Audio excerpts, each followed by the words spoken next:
Well, hello there, people of the internet. And today we're gonna take a look at Android 2.1 Eclair. Is that how you say it? Eclair? We're gonna compare this version of Android, pretty much vintage version of Android, to a modern version of Android. No, not the latest, not Android N.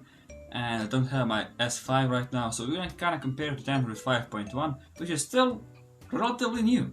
But before doing anything, we have to introduce the star of the show. The Samsung Galaxy 3, no not S3, Samsung Galaxy 3, or also named Samsung Apollo. Specs of the phone include a 3.2-inch screen with a resolution of 240 by 400, 256 MB of RAM, half a gigabyte of internal storage, and a 667 MHz single-core CPU. The storage is expandable with a dedicated micro SD card slot. And as you can see, you have buttons here.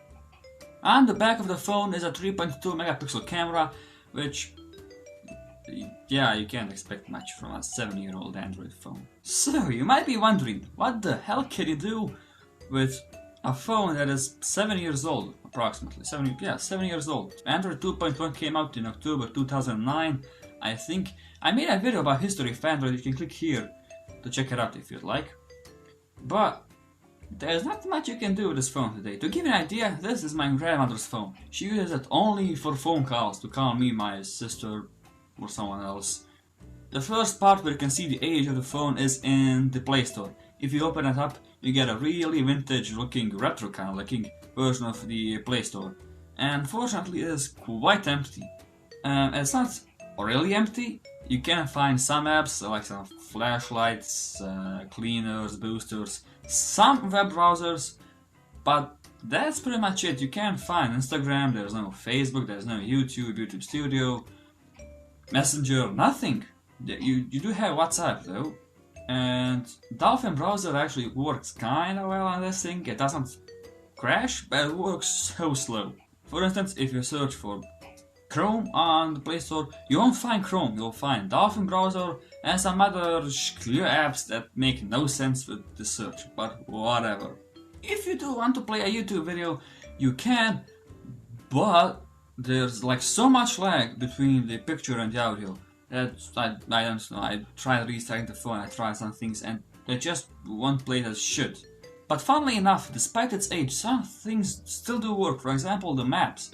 Even though they look really old, like one of the very first versions of Google Maps, it does work and it can actually give you directions. There's only one downside, that I live in Zenza in Bosnia-Herzegovina and maps aren't really that well optimized for my area, but they do work and can give you directions. If it can pinpoint your location, that is, and living here doesn't really help that much. I mean, even the settings, when you take a look really old-fashioned with all those big buttons and black stuff. I mean, to be honest, the settings apps isn't really nothing to be excited about, but when you compare it, I mean, to Android 5.1, which I'm showing right now, you can see there have been many changes. Also, through the ages, the notifications bar has changed quite a lot. I mean, on this Apollo you have Wi-Fi, GPS, Bluetooth, and sound. That was rotation. Now compare that to a notification bar on Android 5. Yeah, massive change. And in general, Android has evolved like a lot when you consider what Android today can do.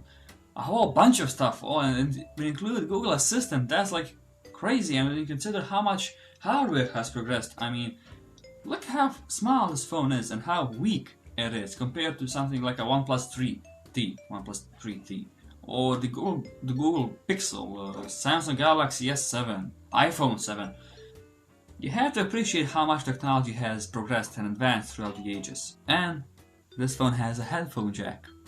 So yeah, I didn't really plan this video through that good, as you have probably noticed, but that's when I don't have a lot of time to record and make a script. I mean, I do have a script, but it's this big, I don't really have time. So yeah, I'll most likely do a video dedicated to this phone only, not Android 2.1, and this phone is upgradable to Android 2.2.